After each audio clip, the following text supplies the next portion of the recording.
अरे हेलो साथीहरु, मेरो बुढाले घाँस काट्दै हुनुहुन्छ। म चाहिँ भिडियो गर्दैछु।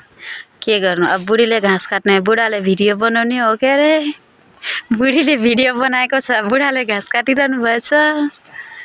ल हेर्नुस् त है। यस्तो भिरमा सम्म बसेर काम गर्छ।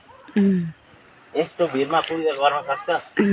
भिडमा एकदमै भिडमा चढेर अझ उल्टा हातले उल्टो साइडबाट घाँस काटिराख्नु भएछ। कति सजिलो लागेको हो हेर्नुस् है।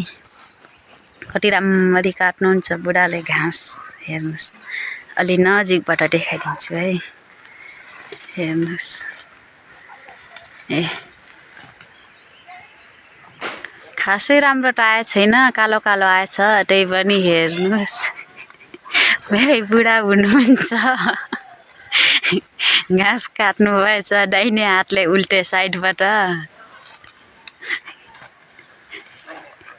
माथि बुइले कराउँदै डाला काट्दै गर्नु भएछ।